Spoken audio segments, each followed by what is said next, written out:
Good afternoon. My name is Michael Graham. I'm a board member with the National Transportation Safety Board. The NTSB is charged by Congress to investigate all civil aviation accidents and significant accidents in the other modes of transportation. This is the beginning of a long process, this investigation of this aircraft accident, and typically an NTSB investigation like this will take anywhere from 12 to 18 months. The team will be on site for about a week or 2 weeks gathering evidence of this accident, perishable evidence, and that's all we'll be doing at this time is gathering evidence. Yesterday at 10:08 Central Daylight Time, an MD-87 attempted to take off from runway 36 at Houston Executive Airport. The aircraft exited the paved surface and struck the perimeter fence of the airport. The deep debris path extended beyond the airport fence, and it also suggests that the left wing struck trees before coming to its final resting place. The majority of the fire damage occurred after the aircraft came to rest. There were 18 passengers and three crew members on board. The crew members consisted of 2 pilots and 1 flight mechanic. All persons on board evacuated the aircraft. It's been reported to the NTSB that there were 2 minor injuries and no fatalities. On behalf of the NTSB, we are thankful that nobody was injured given the fiery images of the scene. We want to thank all the local fire, rescue, and law enforcement personnel who worked together to respond to the accident scene. The aircraft is owned by 987 Investments, LLC, and was operated as a Part 91 flight. The NTSB investigator in charge is Mr. Dan Bauer. Assisting him is Senior Investigator Michael Hawk. Dan and Michael will be joined by several other NTSB investigators and will be examining the following areas, including airworthiness, power plants and engines, survival factors, operational factors and human performance, survival factors, maintenance records, air traffic control, and recorders. The NTSB arrived on scene early this morning and examined the site of the wreckage and the debris path just north of the airport perimeter fence. Currently, investigators have begun interviewing crew members, passengers, and witnesses to the accident. The team is just starting to document the ground scars off the paved surface north of the airport runway and in the final resting place of the aircraft. team is also examining the conditions of the engines, and we've also secured our first batch of maintenance records for the aircraft. Black boxes or recorders. The NTSB has secured the cockpit voice recorder and the flight data recorder, and they are currently en route to Washington, D.C. to be downloaded. We do note that both the recorders had suffered heavy fire damage. At this time, parties to the investigation include the Boeing Company, which is the manufacturer of the aircraft, Pratt & Whitney, manufacturer of the engines, the Federal Aviation Administration, and as the investigation continues, other parties may be named. We'd like to ask if anybody in the public has any photos or videos of the accident. You can share them with us by sending them to witness@ntsb.gov. Again, that's witness@ntsb.gov. We will provide further updates as they become available, and you can follow the NTSB on Twitter at NTSB_newsroom. Again, that's at NTSB_newsroom. I will take some questions now. I ask that you raise your hands when I call on you. Please state your name and your affiliation. Yes, sir. My name is Devin Clark, reporting for KPRC News in Houston.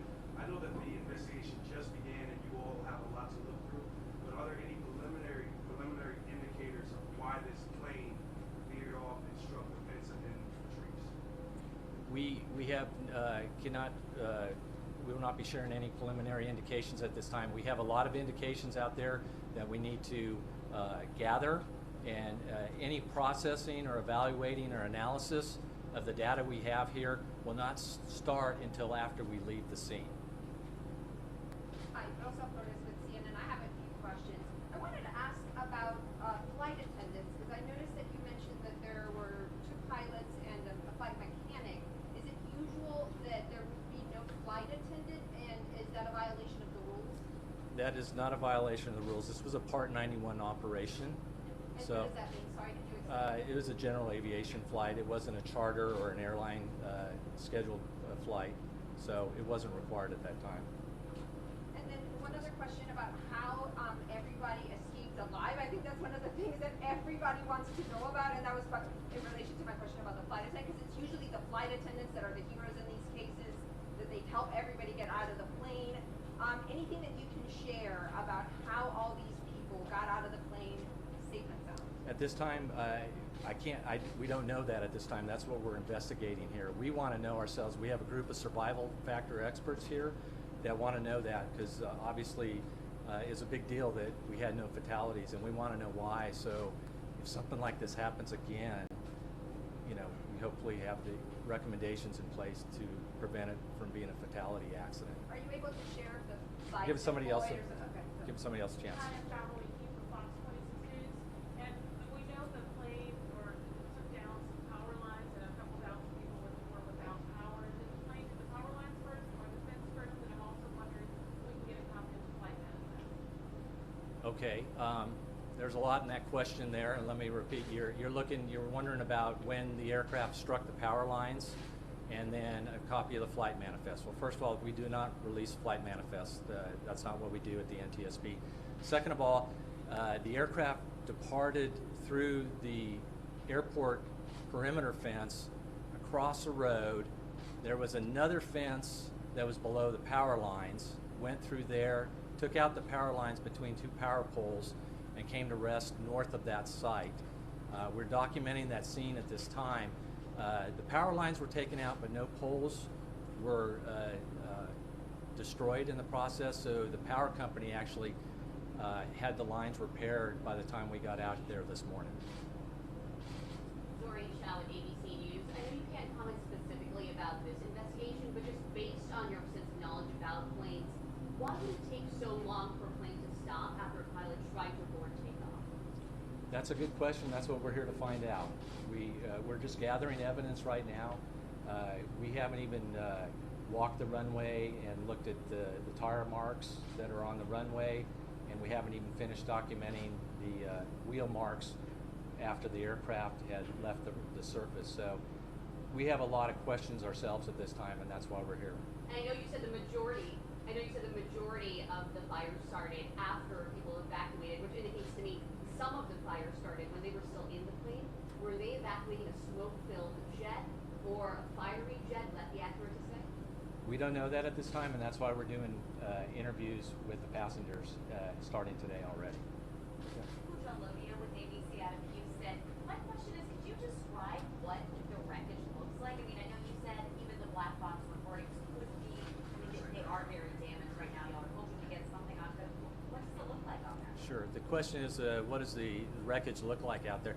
There actually isn't a lot of wreckage out there. The main fuselage is pretty much burnt all the way to the ground and has collapsed upon itself.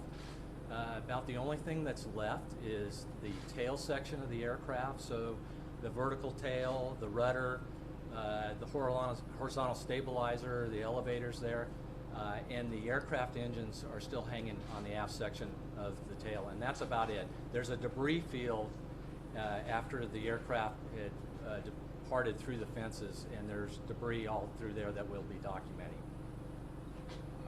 I already asked your question right there. David Gonzalez with KHU here in Houston. What can you tell us about previous safety records, maintenance records on this aircraft? That's some of the question is what can we tell you about the previous maintenance records or any information on the aircraft? That's currently what we're doing right now. We have a team that's going into that is trying to get all the maintenance records on the aircraft, and we're looking at the history of the aircraft and the operation at this time. But we have none of that information to be released at this time. So somebody else. Doug Beckley with Houston Chronicle. You said that one of the things that you have not yet done is walk the runway. Correct. To see that there were tire marks. Is that to say that there were tire marks caused by this incident? Well, we haven't had a chance to do our survey of the runway yet.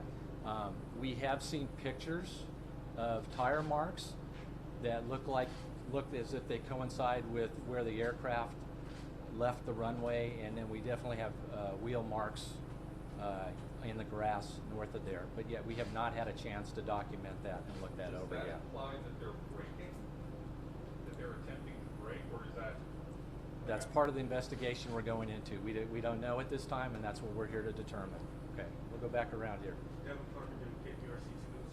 We saw a video that appears to show a puff of smoke leaving the engine right before it started to really taxi down the runway. Is that normal for engines and these types of planes to blow out puffs of smoke? I know you can't comment specifically, but do these engines blow out puffs of smoke like that? The question is basically that there was supposedly some video of a puff of smoke coming from one of the engines on takeoff. We have heard that. We have not seen the video ourselves yet, but that's obviously something that we're interested in. Yes, Mary Mercado with ABC News. Can you speak to who sustained the injuries? Was it crew? Was it passengers? Can you let us know any more about that? Okay, the question is about the status of injuries to any crew members or passengers on board. We have no status on that. We wouldn't be releasing anything like that as far as the NTSB goes, but we have no information on Do you that. have the nature of what the injuries were? I do not. I do not know the natures of the injuries. So. Dolly, Fox 26. Do you have any indication on how much the plane weighed and if it was overweight trying to take off and it was okay? The question is, do we know the aircraft weight, if it was overweight or what? At this point, we don't have any information on that. That's information we're trying to find out at this time. Houston. Yes. I wanted to know, do you have maybe an estimate of the time, the minutes that passed between the crash and the people getting out of that plane? The question is, do we know the time from when the aircraft basically departed the runway and crashed, came to crashed, stop, and then they exited? At this time, we don't have that information, but it's information we're very interested in, and that's why we're doing interviews and trying to accumulate any kind of witness videos or pictures or statements like that on that. We are very interested in that. One more right there. Just your personal thoughts on this whole thing. Your first thoughts just seeing this. I think everybody keeps using the word miracle. From your professional opinion, when you see something like this, you see everybody survive, no major injuries. Is this a miracle? How surprising is this to you? The question is, my personal thoughts, is this a miracle that nobody got hurt? I don't put my personal thoughts in this. We're here to basically gather the evidence and the facts, and that's something we're very interested in and need to know, want to know. It's obviously be key in us determining the probable cause of this accident. We are extremely thankful that there were no fatalities. When you look at the video of the aircraft on fire on the ground yesterday and what's left of the aircraft now, we are very happy and thankful that there are no fatalities at this time. Thank you very much. May I ask just one more question? I know you said you can't give your personal thoughts, but you've briefly spoken to the pilot and passengers. They describe it as a miracle. What exactly have they said that you can relate to us? Okay. The question is, and that's for everybody else here, is what do the pilots or the passengers say about what happened? At this point, I don't have any of that information because we're just starting those interviews at this time. And obviously, we won't be evaluating and analyzing that until a later date at this time. Thank you. Thank you. We will announce any other briefings on Twitter at NTSB_news.